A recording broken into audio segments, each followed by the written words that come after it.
Halo sahabatku, selamat datang kembali di channel Kita Bercerita.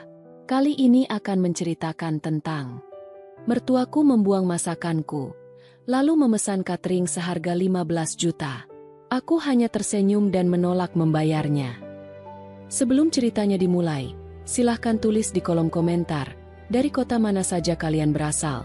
Jangan lupa tekan like dan subscribe, agar channel ini bisa berkembang dan bisa memberikan cerita yang lebih menarik lagi. Namaku Dara. Sejak menikah dengan Aldi, aku selalu percaya bahwa sebuah rumah tangga tidak hanya dibangun dengan cinta. Rumah tangga juga membutuhkan kesabaran, saling menghormati, dan keikhlasan menerima keluarga pasangan. Karena itulah, sejak hari pertama menginjakkan kaki di rumah keluarga suamiku, aku berjanji pada diriku sendiri untuk menjadi menantu yang baik. Aku tidak pernah berharap dipuji. Aku hanya ingin diterima. Aldi adalah suami yang baik. Ia bekerja keras setiap hari demi memenuhi kebutuhan rumah tangga kami. Sifatnya lembut dan jarang meninggikan suara. Namun ada satu hal yang selalu membuatnya memilih diam. Ia sangat menghormati ibunya, Bu Tuti. Bahkan ketika ibunya bersikap tidak adil kepadaku, Aldi lebih sering menundukkan kepala daripada membantah. Aku hanya tidak ingin keadaan semakin buruk, Dara, katanya suatu malam. Aku hanya tersenyum sambil mengangguk pelan. Aku mengerti. Meskipun di dalam hati, aku berharap suatu hari nanti ia mau berdiri di sampingku. Setelah menikah, kami memang tinggal tidak jauh dari rumah orang tua Aldi. Hampir setiap hari aku datang membantu pekerjaan rumah. Aku menyapu halaman, mencuci piring, menyiapkan teh untuk tamu, hingga membantu memasak jika ada acara keluarga. Semua kulakukan dengan ikhlas. Namun, sekecil apapun usaha yang kulakukan, selalu ada saja yang salah di mata Bu Tuti. Sayurnya terlalu asin. Nasinya terlalu lembek. Kamu menyapu seperti orang malas. Kamu ini memang tidak terbiasa mengurus rumah, ya? Kalimat-kalimat seperti itu sudah menjadi bagian dari keseharianku. Aku hanya menarik napas panjang, lalu memperbaiki apa yang menurut beliau kurang. Aku tidak ingin membalas. Bagiku, menghormati orang yang lebih tua tetaplah penting. Suatu sore, ketika aku sedang membersihkan ruang tamu, Bu Tuti datang sambil memperhatikan hasil kerjaku. Ia mengusap permukaan meja dengan jarinya. Kemudian ia menunjukkan sedikit debu yang nyaris tidak terlihat. Lihat, masih kotor. Aku segera mengambil kain lap lagi. Maaf, Bu, saya bersihkan lagi. Namun beliau justru menggeleng pelan. Kamu ini memang harus diawasi terus. Aku hanya tersenyum tipis. Padahal sejak pagi aku belum sempat duduk untuk beristirahat. Ayah mertuaku, Pak Rahmat, sebenarnya berbeda. Beliau selalu berbicara dengan lembut. Beberapa kali beliau diam-diam membelaku. Wis, Tut, Dara sudah capek dari tadi. Jangan terlalu keras. Namun setiap kali Pak Rahmat berbicara, Bu Tuti selalu memiliki jawaban. Kalau saya tidak mendidiknya sekarang, nanti keluarga besar menganggap kita punya menantu yang tidak becus. Setelah itu, Pak Rahmat hanya terdiam. Aku tahu beliau ingin membelaku. Sayangnya, beliau lebih memilih menjaga ketenangan rumah daripada memperpanjang perdebatan. Aku tidak pernah menyimpan dendam kepada beliau. Justru aku merasa kasihan. Bahkan sebagai kepala keluarga, beliau seringkali tidak memiliki kesempatan menyampaikan pendapatnya sendiri. Hari-hari berlalu dengan pola yang sama. Aku membantu. Bu Tuti mengkritik. Aku diam. Bu Tuti kembali mencari kesalahan. Sementara Aldi hanya berusaha menenangkan suasana ketika kami sudah berada di rumah. Dara, sabar, ya.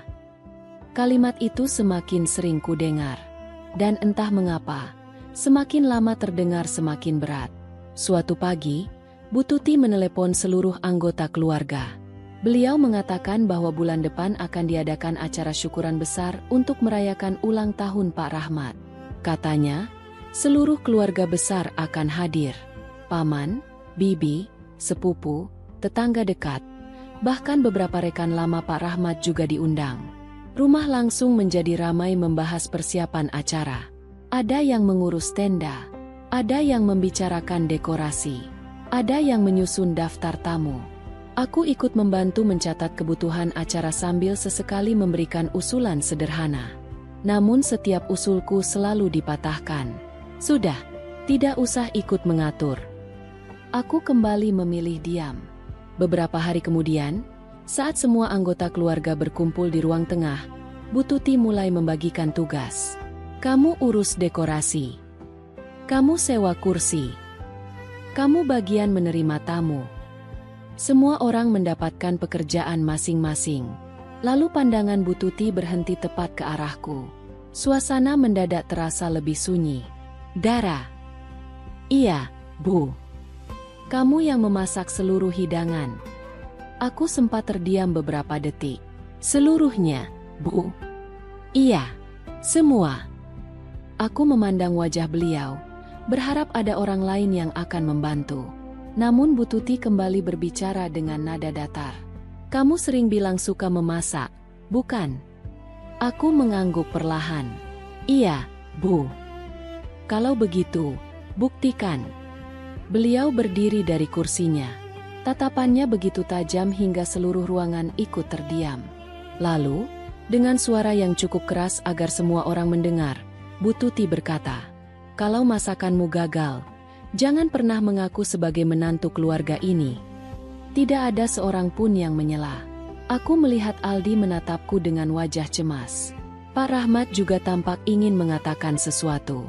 Namun tidak satu pun kata keluar dari mulut mereka. Aku menarik napas panjang. Kemudian aku menatap Bu Tuti sambil menganggukkan kepala. Baik, Bu. Saya akan berusaha sebaik mungkin. Di balik senyum yang kutunjukkan, hatiku dipenuhi pertanyaan. Apakah ini benar-benar kesempatan untuk membuktikan diriku? Atau justru awal dari penghinaan yang jauh lebih besar? Aku akan berusaha sebaik mungkin. Kalimat itu terus terngiang di kepalaku sejak Bu Tuti menyerahkan seluruh tanggung jawab hidangan syukuran kepadaku. Bukan karena aku ingin mencari pujian. Aku hanya ingin membuktikan bahwa aku pantas menjadi bagian dari keluarga ini. Malam itu, setelah semua orang pulang, aku membuka buku catatan kecil yang selalu kubawa. Di sana aku mulai menyusun daftar menu, menghitung kebutuhan bahan, sekaligus memperkirakan biaya yang harus dikeluarkan. Aku menatap angka yang terus bertambah. Tabunganku memang tidak banyak.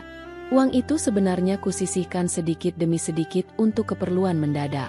Namun kali ini aku mengambil keputusan yang cukup besar.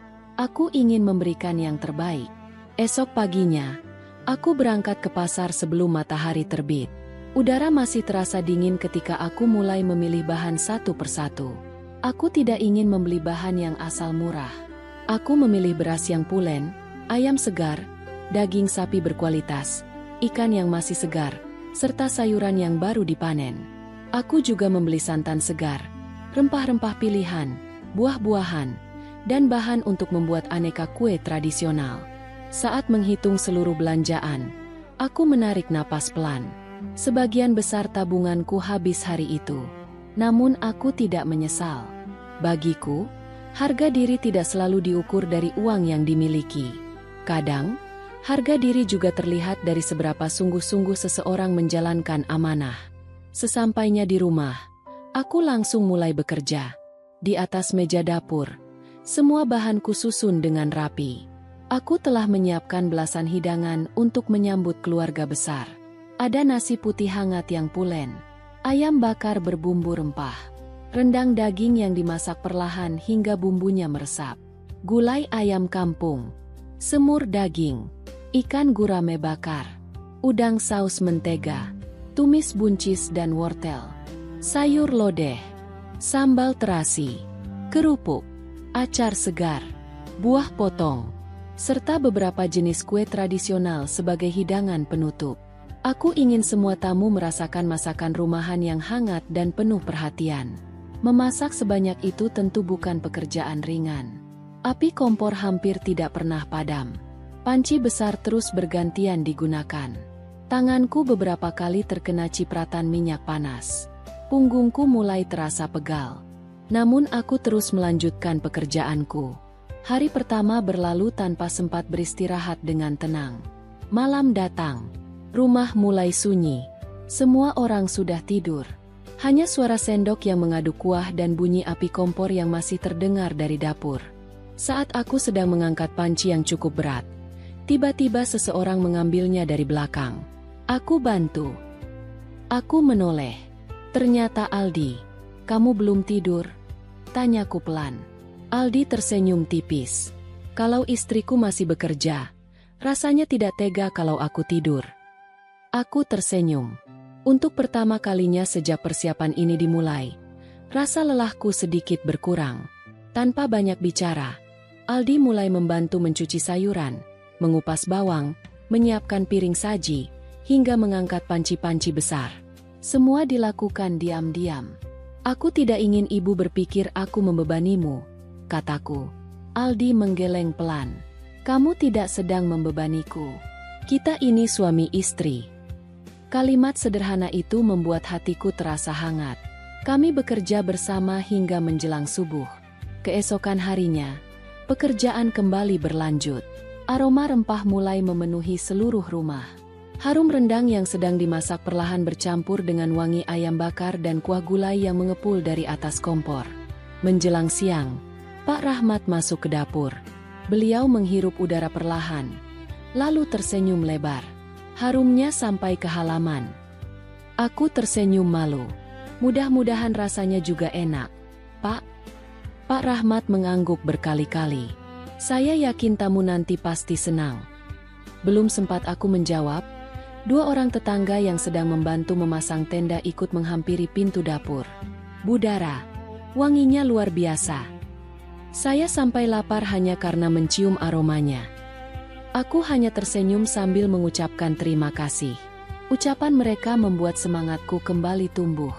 Rasa lelah yang sejak kemarin memenuhi tubuh perlahan berubah menjadi rasa syukur. Aku mulai percaya bahwa semua pengorbanan ini tidak akan sia-sia. Aku membayangkan para tamu menikmati hidangan dengan senyum puas. Aku membayangkan Pak Rahmat bahagia di hari syukurannya. Dan untuk pertama kalinya, aku berharap Bu Tuti bisa melihat usahaku dengan hati yang lebih terbuka. Namun harapan itu tidak bertahan lama.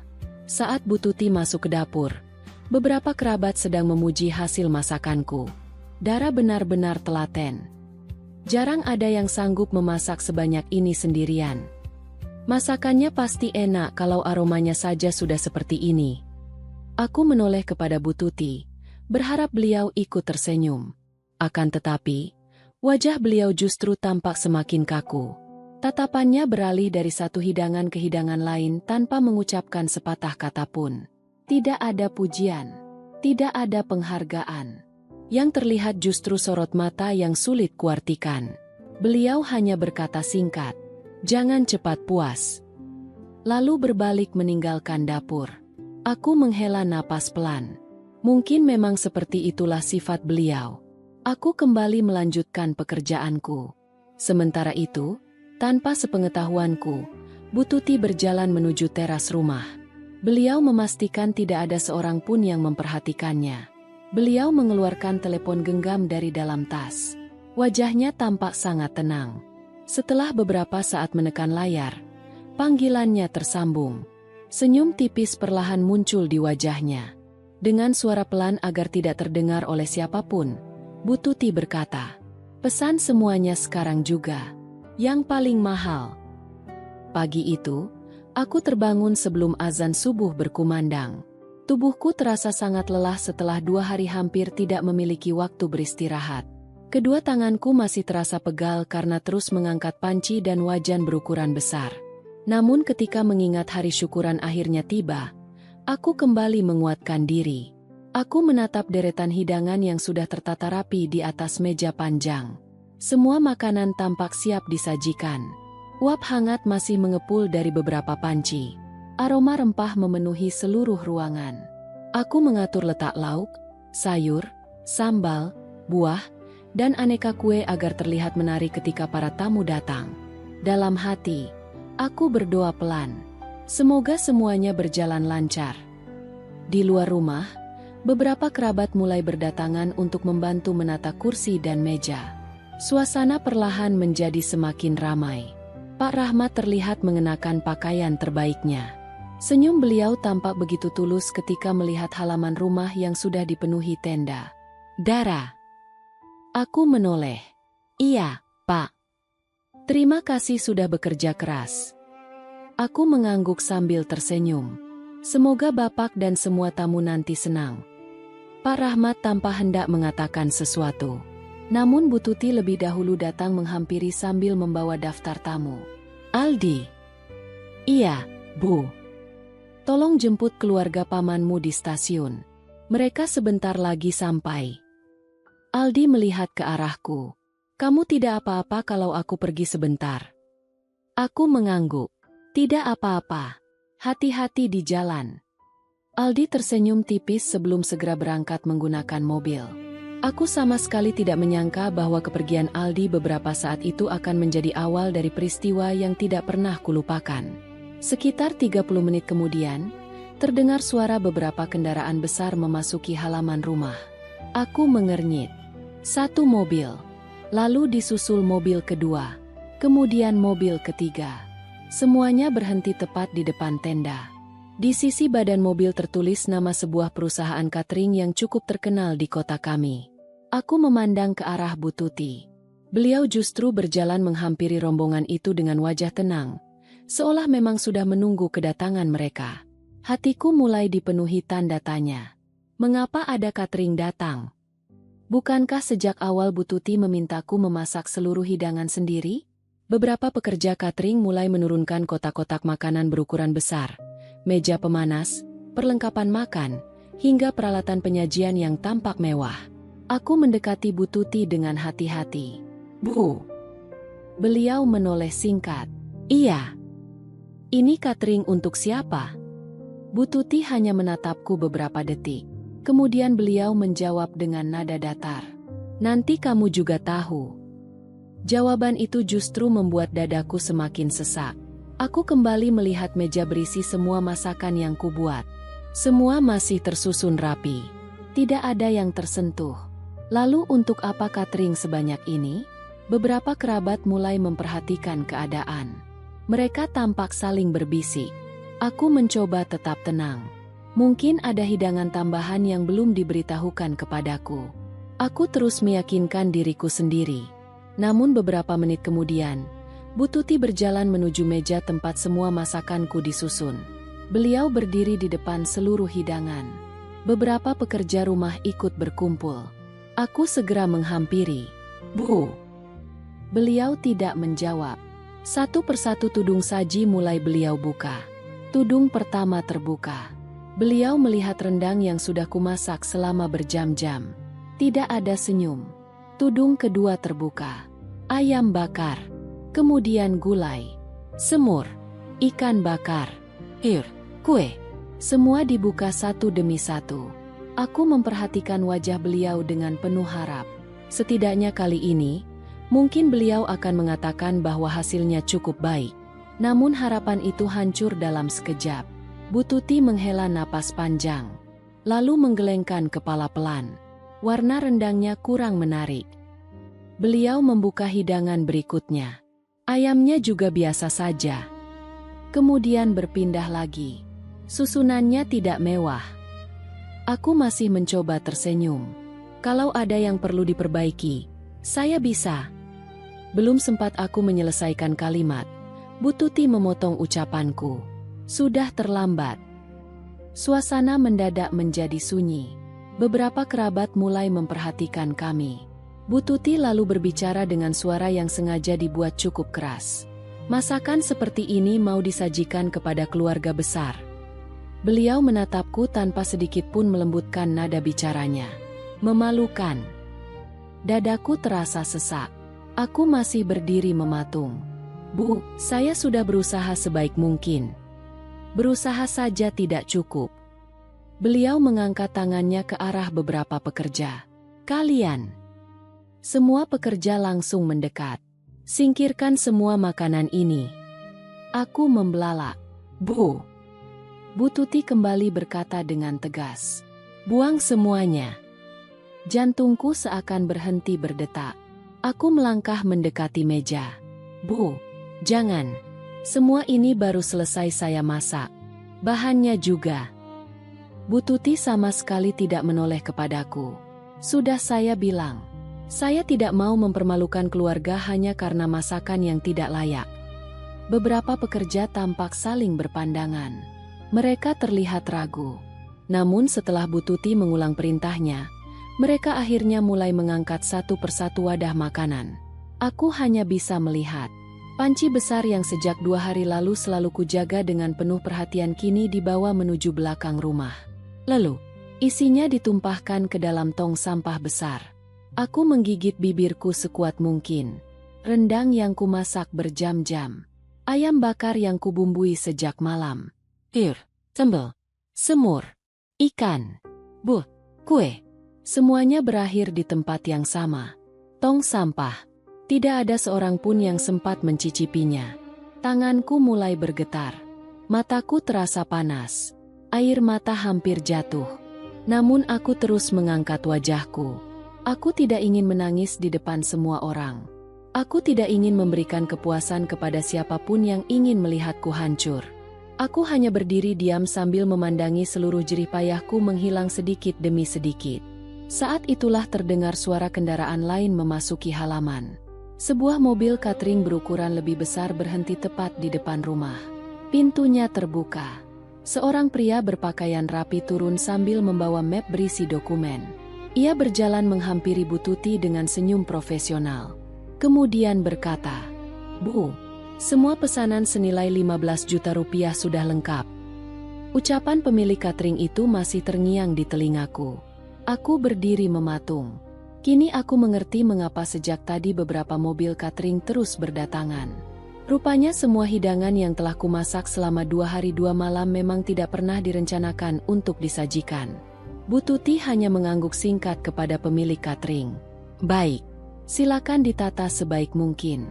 Sebentar lagi tamu mulai berdatangan." "Baik, Bu." Para pelayan catering segera bekerja dengan cekatan. Meja-meja yang sebelumnya kosong kini dipenuhi aneka hidangan dalam wadah pemanas berwarna mengilap.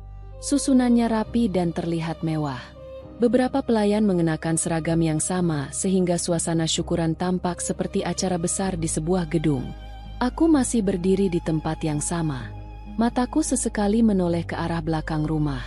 Di sanalah seluruh masakanku berakhir. Tidak ada yang tersisa. Yang ada hanya rasa sesak yang terus memenuhi dada. Tak lama kemudian, Aldi kembali bersama beberapa tamu yang dijemputnya dari stasiun. Ia terlihat heran melihat hidangan catering yang memenuhi meja. "Dara, ini..." Aku hanya tersenyum tipis. "Nanti saja." Aku belum sanggup menjelaskan semuanya. Sebelum Aldi sempat bertanya lagi, Bu Tuti sudah memanggilnya untuk membantu menyambut tamu yang terus berdatangan. Acara syukuran akhirnya dimulai. Pak Rahmat duduk di kursi paling depan sambil menerima ucapan selamat dari keluarga besar. Wajah beliau tampak bahagia. Aku ikut merasa senang melihat senyumnya. Meskipun di balik senyumku sendiri masih tersimpan luka yang belum sempat kuredakan. Para tamu mulai menikmati hidangan. Beberapa orang mengangguk puas setelah mencicipi makanan yang disajikan. Wah, cateringnya enak. Pilihan menunya lengkap. Pantas saja acaranya terlihat mewah. Bu Tuti memang selalu total kalau mengadakan acara. Kalimat-kalimat pujian terus terdengar. Tidak ada satupun tamu yang mengetahui bahwa beberapa jam sebelumnya, belasan hidangan yang kubuat dengan seluruh tenaga dan tabunganku telah dibuang begitu saja. Mereka mengira sejak awal acara ini memang menggunakan jasa catering. Aku hanya berdiri di sudut ruangan sambil membantu menuangkan minuman dan merapikan meja. Beberapa kerabat menghampiriku. "Dara, acaranya sukses." "Iya, semuanya terlihat rapi." Aku hanya menganggukkan kepala. "Alhamdulillah." Jawabanku singkat. Aku tidak ingin membuka cerita di tengah acara yang sedang berlangsung. Bagaimanapun juga, hari itu adalah hari syukuran Pak Rahmat. Aku tidak ingin kebahagiaan beliau rusak karena konflik keluarga. Menjelang sore, satu persatu tamu mulai berpamitan. Pak Rahmat mengucapkan terima kasih kepada seluruh keluarga yang telah hadir. Aldi membantu membereskan kursi bersama beberapa sepupunya. Para pelayan catering juga mulai merapikan peralatan makan. Rumah perlahan kembali sepi. Yang tersisa hanyalah keluarga inti, beberapa kerabat dekat, dan pemilik catering yang masih menyelesaikan administrasi. Aku sedang mengangkat gelas-gelas kotor ketika Bu Tuti memanggilku. Dara. Aku menghentikan langkah. Iya, Bu. Kesini. Nada suaranya terdengar datar, tetapi cukup keras hingga membuat semua orang yang masih berada di ruang tengah ikut menoleh. Aku berjalan mendekat. Di atas meja ruang tamu, sudah terletak sebuah map berwarna coklat. Pemilik catering berdiri tidak jauh dari sana sambil memegang salinan dokumen. Bu Tuti mengambil map itu, lalu menyerahkannya kepadaku. Nah, aku menerimanya dengan bingung. Apa ini, Bu? Tagihan catering. Aku membuka map tersebut. Di dalamnya terdapat rincian pesanan lengkap dengan jumlah pembayaran yang harus dilunasi. Angkanya jelas tertulis. 15 juta rupiah. Aku mengangkat wajah perlahan. Bu, kenapa diberikan kepada saya? Bu Tuti menyilangkan kedua tangannya. Karena kamu yang harus membayarnya. Ruangan mendadak sunyi. Beberapa kerabat saling memandang. Aldi yang baru masuk dari halaman langsung menghentikan langkahnya. Aku berusaha tetap tenang. Saya kurang mengerti, Bu. Bu Tuti menghela napas panjang seolah sedang berbicara kepada orang yang sangat mengecewakannya.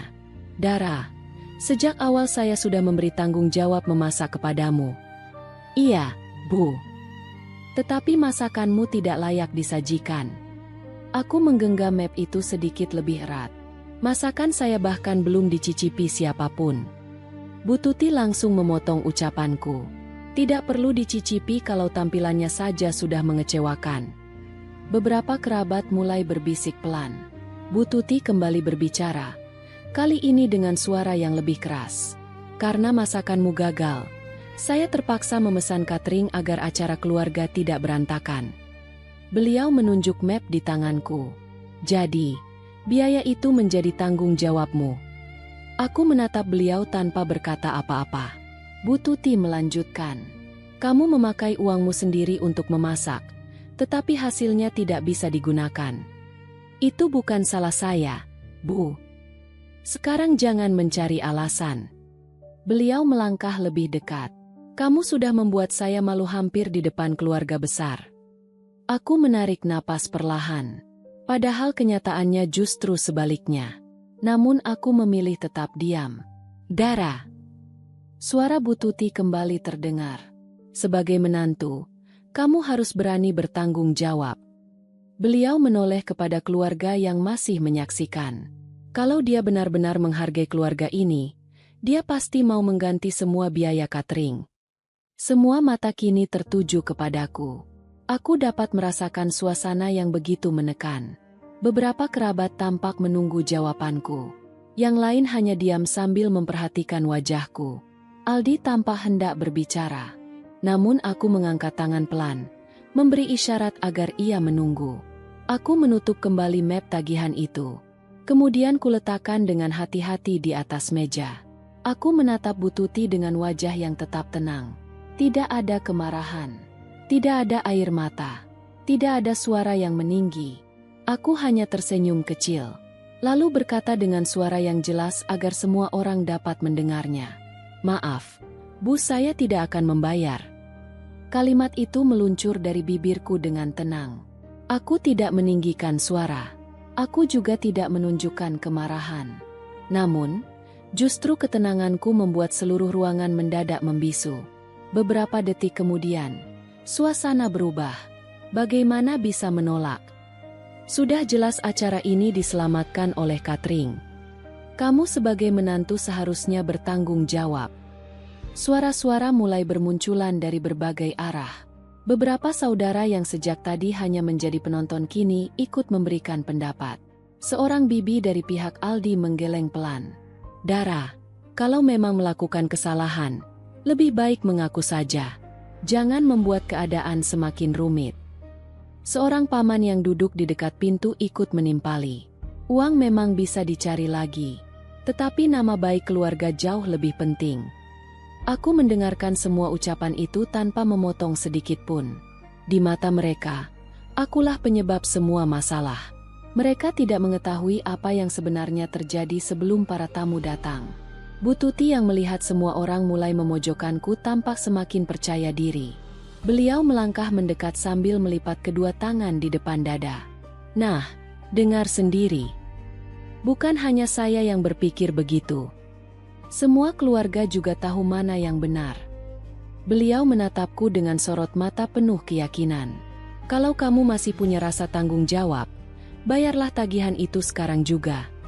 Aku tetap berdiri tenang. Tidak ada satupun kata yang langsung kubalas. Keheninganku justru membuat beberapa orang semakin kesal. Kenapa diam saja? Jangan mengulur waktu. Apa memang tidak punya niat menyelesaikan masalah? Aku menarik napas perlahan, lalu memandang satu persatu wajah yang berada di ruangan itu. Aku tidak merasa marah kepada mereka. Mereka hanya mengetahui sebagian kecil dari cerita. Mereka belum melihat apa yang sebenarnya terjadi. Aku akhirnya membuka suara. Boleh saya menjelaskan sesuatu? Ruangan kembali hening. Tidak ada yang menjawab. Aku melanjutkan dengan nada yang tetap sopan. Sejak awal, saya menerima tugas memasak dari Bu Tuti. Aku menoleh ke arah beliau. Benar begitu, Bu? Bu Tuti mengangguk singkat. Iya. Saya memasak selama 2 hari 2 malam. Aku kembali memandang keluarga yang hadir. Saya membeli semua bahan menggunakan tabungan pribadi. Mulai dari beras, daging, ayam, ikan, sayuran, buah, sampai bahan untuk membuat kue. Saya mengerjakannya dengan sepenuh hati karena saya ingin acara syukuran Pak Rahmat berjalan dengan baik. Beberapa kerabat mulai saling berpandangan. Aku melanjutkan. Semua makanan selesai tepat waktu. Sebelum tamu datang, seluruh hidangan sudah tersusun rapi.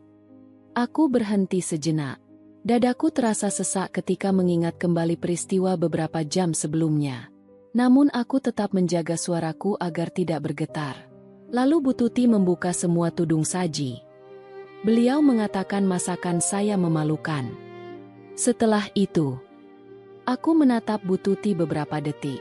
Beliau memerintahkan semua pekerja membuang seluruh makanan yang sudah saya masak. Ruangan kembali sunyi. Seorang sepupu Aldi tampak mengernyit. Dibuang. Aku mengangguk pelan. Semuanya. Tidak ada satupun tamu yang sempat mencicipinya. Semua langsung dimasukkan ke dalam tong sampah. Beberapa orang mulai terlihat terkejut. Mereka saling memandang, seolah baru mendengar cerita yang sama sekali berbeda. Bu Tuti segera menyela. Itu karena masakanmu tidak layak disajikan. Aku tidak membalas dengan emosi. Aku hanya mengangguk pelan. Itu memang pendapat ibu. Lalu setelah semua makanan dibuang, datanglah catering. Aku mengangkat map tagihan yang tadi diberikan kepadaku. Saya ingin bertanya. Aku memandang seluruh keluarga. Siapa di antara bapak dan ibu yang pernah melihat saya memesan catering ini? Tidak ada jawaban. Semua tetap diam. Aku melanjutkan. Saya tidak pernah menghubungi perusahaan catering. Saya tidak pernah memilih menu. Saya tidak pernah menyepakati harga. Saya juga tidak pernah menandatangani dokumen apapun. Lalu, atas dasar apa saya harus membayar 15 juta rupiah? Pertanyaan itu membuat ruangan kembali dipenuhi keheningan. Bu Tuti terlihat mulai kehilangan senyum yang sejak tadi menghiasi wajahnya. Beliau berusaha menjawab dengan cepat. Kamu tetap penyebab semua ini. Aku menggeleng pelan. Dengan hormat. Bu, penyebab dan penanggung jawab bukanlah hal yang sama. Saya tidak pernah meminta catering datang. Saya juga tidak pernah memberi persetujuan kepada siapapun. Kalau memang ada pemesanan, tentu ada orang yang melakukannya. Semua mata perlahan beralih ke arah pemilik catering yang sejak tadi berdiri sambil memegang map dokumen. Pria itu tampak ragu. Ia beberapa kali melihat ke arah Bu Tuti, lalu kepada keluarga yang memenuhi ruang tamu. Suasana menjadi semakin tegang. Bu Tuti terlihat sedikit gelisah. Beliau segera berkata, "Sudah tidak perlu membahas itu. Yang penting tagihannya dibayar." Namun sebelum beliau melanjutkan ucapannya, pemilik catering akhirnya melangkah ke depan. Ia berdeham pelan. Kemudian berkata dengan suara yang sopan, "Maaf, Bu, sebenarnya." Seluruh ruangan langsung memandang ke arahnya. Pria itu menarik napas sebentar, lalu perlahan membuka tas dokumen yang dibawanya. Dari dalamnya, ia mengeluarkan sebuah map tebal berwarna biru. Map itu diletakkannya di atas meja. Sambil memegangnya dengan kedua tangan, ia berkata, "Saya membawa seluruh bukti pemesanan catering ini." Ruangan menjadi begitu sunyi ketika pemilik catering meletakkan map biru itu di atas meja. Tidak ada lagi suara bisik-bisik. Semua orang memandang ke arah map tersebut, seolah benda itulah yang akan menentukan siapa yang sebenarnya berkata jujur. Pemilik catering membuka map itu dengan hati-hati. "Sebelumnya, mohon maaf kepada keluarga. Saya tidak bermaksud ikut campur urusan rumah tangga Bapak dan Ibu. Namun karena nama perusahaan kami disebut dalam persoalan ini, saya merasa perlu menjelaskan apa yang sebenarnya terjadi." Ia mengeluarkan selembar dokumen pertama. Ini adalah formulir pemesanan catering. Dokumen itu diperlihatkan kepada semua orang yang berada di ruang tamu. Di bagian identitas pemesan tertulis dengan jelas nama yang sudah sangat dikenal oleh seluruh keluarga, Bu Tuti. Beberapa kerabat langsung saling berpandangan. Pemilik catering melanjutkan. Seluruh menu dipilih langsung oleh ibu yang memesan. Ia kemudian mengeluarkan dokumen kedua. Ini bukti pembayaran uang muka. Di atas lembar bukti transfer tercetak nominal pembayaran beserta nama pengirim. Sekali lagi, nama yang tertera adalah Bu Tuti. Aku hanya berdiri diam. Bukan karena terkejut, melainkan karena akhirnya kebenaran mulai berbicara dengan caranya sendiri. Pemilik catering membuka dokumen berikutnya. Selain itu, kami juga selalu menyimpan riwayat percakapan dengan pelanggan. Ia mengeluarkan beberapa lembar hasil cetak percakapan. Semua komunikasi dilakukan melalui nomor telepon yang digunakan oleh Bu Tuti. Ia menyerahkan salinan percakapan kepada Pak Rahmat. Pak Rahmat membaca setiap kalimat dengan perlahan. Wajah beliau yang semula tenang mulai berubah. Di dalam percakapan itu terlihat jelas bagaimana Bu Tuti memilih paket catering, menentukan jumlah tamu, meminta dekorasi penyajian yang lebih mewah, hingga menegaskan waktu pengantaran. Tidak ada satupun pesan yang menyebut namaku. Tidak ada satupun kalimat yang menunjukkan bahwa aku terlibat dalam pemesanan tersebut. Pemilik catering kembali berbicara. Masih ada satu dokumen lagi. Ia mengeluarkan lembar terakhir. Ini adalah surat persetujuan pemesanan. Semua mata langsung tertuju pada bagian bawah dokumen. Di sana terdapat sebuah tanda tangan. Tanda tangan ini diberikan saat pemesanan dikonfirmasi beberapa hari sebelum acara. Pak Rahmat menatap tanda tangan itu cukup lama. Kemudian beliau mengangkat wajah perlahan. "Tuti." Suara beliau terdengar berat. "Itu tanda tanganmu." Bu Tuti tampak kehilangan ketenangannya. Beliau mencoba tersenyum tipis. Mungkin hanya salah paham. Namun pemilik catering segera menggeleng dengan sopan. "Maaf, Bu. Seluruh proses pemesanan kami lakukan langsung dengan Ibu.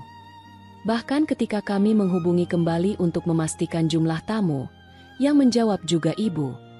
Ruangan kembali hening. Kini tidak ada lagi ruang untuk menyangkal. Halo sahabatku, selamat datang kembali di channel Kita Bercerita.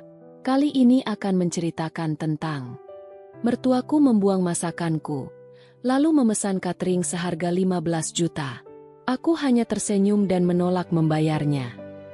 Sebelum ceritanya dimulai, silahkan tulis di kolom komentar, dari kota mana saja kalian berasal. Jangan lupa tekan like dan subscribe, agar channel ini bisa berkembang, dan bisa memberikan cerita yang lebih menarik lagi.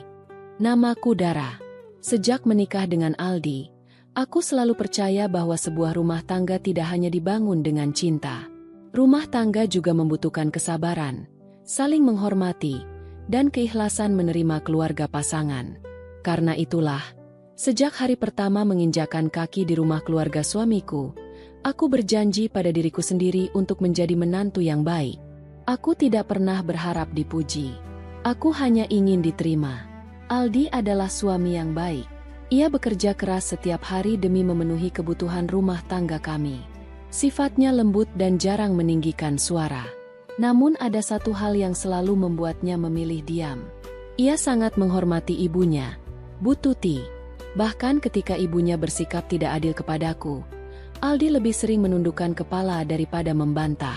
Aku hanya tidak ingin keadaan semakin buruk, Dara, katanya suatu malam. Aku hanya tersenyum sambil mengangguk pelan. Aku mengerti. Meskipun di dalam hati, aku berharap suatu hari nanti ia mau berdiri di sampingku. Setelah menikah, kami memang tinggal tidak jauh dari rumah orang tua Aldi. Hampir setiap hari aku datang membantu pekerjaan rumah. Aku menyapu halaman, mencuci piring, menyiapkan teh untuk tamu, hingga membantu memasak jika ada acara keluarga. Semua kulakukan dengan ikhlas. Namun, sekecil apapun usaha yang kulakukan, selalu ada saja yang salah di mata Bu Tuti. Sayurnya terlalu asin. Nasinya terlalu lembek. Kamu menyapu seperti orang malas. Kamu ini memang tidak terbiasa mengurus rumah, ya? Kalimat-kalimat seperti itu sudah menjadi bagian dari keseharianku. Aku hanya menarik napas panjang, lalu memperbaiki apa yang menurut beliau kurang. Aku tidak ingin membalas. Bagiku, menghormati orang yang lebih tua tetaplah penting. Suatu sore, ketika aku sedang membersihkan ruang tamu, Bu Tuti datang sambil memperhatikan hasil kerjaku. Ia mengusap permukaan meja dengan jarinya. Kemudian ia menunjukkan sedikit debu yang nyaris tidak terlihat. Lihat, masih kotor. Aku segera mengambil kain lap lagi. Maaf, Bu, saya bersihkan lagi. Namun beliau justru menggeleng pelan. Kamu ini memang harus diawasi terus. Aku hanya tersenyum tipis. Padahal sejak pagi aku belum sempat duduk untuk beristirahat. Ayah mertuaku, Pak Rahmat, sebenarnya berbeda. Beliau selalu berbicara dengan lembut. Beberapa kali beliau diam-diam membelaku. Wis, Tut, Dara sudah capek dari tadi.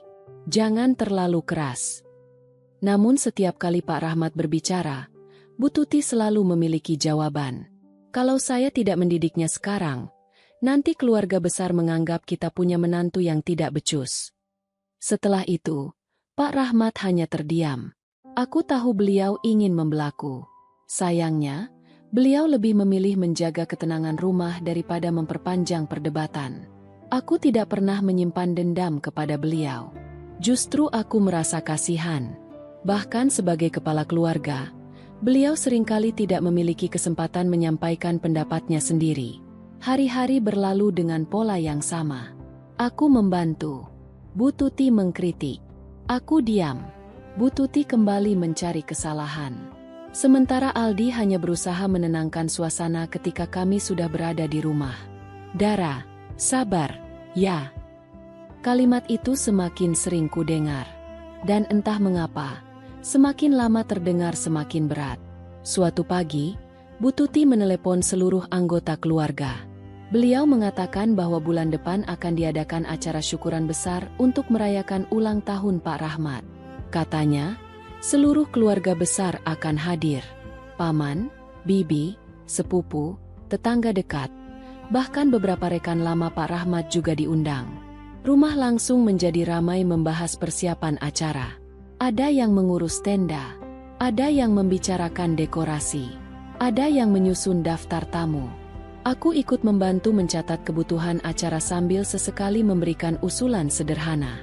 Namun setiap usulku selalu dipatahkan. Sudah, tidak usah ikut mengatur. Aku kembali memilih diam. Beberapa hari kemudian, saat semua anggota keluarga berkumpul di ruang tengah, Bu Tuti mulai membagikan tugas. Kamu urus dekorasi. Kamu sewa kursi. Kamu bagian menerima tamu. Semua orang mendapatkan pekerjaan masing-masing. Lalu pandangan Bu Tuti berhenti tepat ke arahku. Suasana mendadak terasa lebih sunyi. Dara. Iya, Bu. Kamu yang memasak seluruh hidangan. Aku sempat terdiam beberapa detik. Seluruhnya, Bu? Iya, semua. Aku memandang wajah beliau, berharap ada orang lain yang akan membantu. Namun Bu Tuti kembali berbicara dengan nada datar. Kamu sering bilang suka memasak, bukan? Aku mengangguk perlahan. Iya, Bu. Kalau begitu, buktikan. Beliau berdiri dari kursinya. Tatapannya begitu tajam hingga seluruh ruangan ikut terdiam. Lalu, dengan suara yang cukup keras agar semua orang mendengar, Bu Tuti berkata, "Kalau masakanmu gagal, jangan pernah mengaku sebagai menantu keluarga ini." Tidak ada seorang pun yang menyela. Aku melihat Aldi menatapku dengan wajah cemas. Pak Rahmat juga tampak ingin mengatakan sesuatu. Namun tidak satu pun kata keluar dari mulut mereka. Aku menarik napas panjang. Kemudian aku menatap Bu Tuti sambil menganggukkan kepala. Baik, Bu. Saya akan berusaha sebaik mungkin. Di balik senyum yang kutunjukkan, hatiku dipenuhi pertanyaan. Apakah ini benar-benar kesempatan untuk membuktikan diriku? Atau justru awal dari penghinaan yang jauh lebih besar? Aku akan berusaha sebaik mungkin. Kalimat itu terus terngiang di kepalaku sejak Bu Tuti menyerahkan seluruh tanggung jawab hidangan syukuran kepadaku. Bukan karena aku ingin mencari pujian. Aku hanya ingin membuktikan bahwa aku pantas menjadi bagian dari keluarga ini. Malam itu, setelah semua orang pulang, aku membuka buku catatan kecil yang selalu kubawa. Di sana aku mulai menyusun daftar menu, menghitung kebutuhan bahan, sekaligus memperkirakan biaya yang harus dikeluarkan.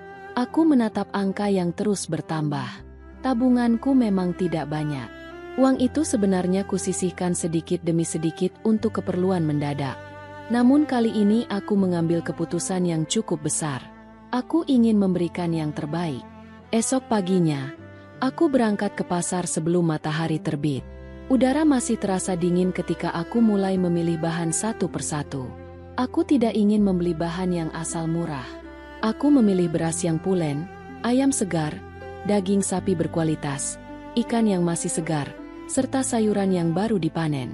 Aku juga membeli santan segar, rempah-rempah pilihan, buah-buahan, dan bahan untuk membuat aneka kue tradisional. Saat menghitung seluruh belanjaan, aku menarik napas pelan. Sebagian besar tabunganku habis hari itu. Namun aku tidak menyesal. Bagiku, harga diri tidak selalu diukur dari uang yang dimiliki. Kadang, harga diri juga terlihat dari seberapa sungguh-sungguh seseorang menjalankan amanah. Sesampainya di rumah, aku langsung mulai bekerja. Di atas meja dapur, semua bahan kususun dengan rapi. Aku telah menyiapkan belasan hidangan untuk menyambut keluarga besar. Ada nasi putih hangat yang pulen, ayam bakar berbumbu rempah, rendang daging yang dimasak perlahan hingga bumbunya meresap, gulai ayam kampung, semur daging, ikan gurame bakar, udang saus mentega, tumis buncis dan wortel, sayur lodeh, sambal terasi, kerupuk, acar segar, buah potong, serta beberapa jenis kue tradisional sebagai hidangan penutup. Aku ingin semua tamu merasakan masakan rumahan yang hangat dan penuh perhatian. Memasak sebanyak itu tentu bukan pekerjaan ringan. Api kompor hampir tidak pernah padam. Panci besar terus bergantian digunakan. Tanganku beberapa kali terkena cipratan minyak panas. Punggungku mulai terasa pegal. Namun aku terus melanjutkan pekerjaanku. Hari pertama berlalu tanpa sempat beristirahat dengan tenang. Malam datang. Rumah mulai sunyi. Semua orang sudah tidur. Hanya suara sendok yang mengaduk kuah dan bunyi api kompor yang masih terdengar dari dapur. Saat aku sedang mengangkat panci yang cukup berat, tiba-tiba seseorang mengambilnya dari belakang. Aku bantu. Aku menoleh. Ternyata Aldi. Kamu belum tidur? Tanyaku pelan. Aldi tersenyum tipis. Kalau istriku masih bekerja, rasanya tidak tega kalau aku tidur. Aku tersenyum. Untuk pertama kalinya sejak persiapan ini dimulai, rasa lelahku sedikit berkurang. Tanpa banyak bicara, Aldi mulai membantu mencuci sayuran, mengupas bawang, menyiapkan piring saji, hingga mengangkat panci-panci besar. Semua dilakukan diam-diam. Aku tidak ingin ibu berpikir aku membebanimu, kataku. Aldi menggeleng pelan. Kamu tidak sedang membebaniku. Kita ini suami istri. Kalimat sederhana itu membuat hatiku terasa hangat. Kami bekerja bersama hingga menjelang subuh. Keesokan harinya, pekerjaan kembali berlanjut. Aroma rempah mulai memenuhi seluruh rumah. Harum rendang yang sedang dimasak perlahan bercampur dengan wangi ayam bakar dan kuah gulai yang mengepul dari atas kompor. Menjelang siang, Pak Rahmat masuk ke dapur. Beliau menghirup udara perlahan, lalu tersenyum lebar. Harumnya sampai ke halaman. Aku tersenyum malu. Mudah-mudahan rasanya juga enak.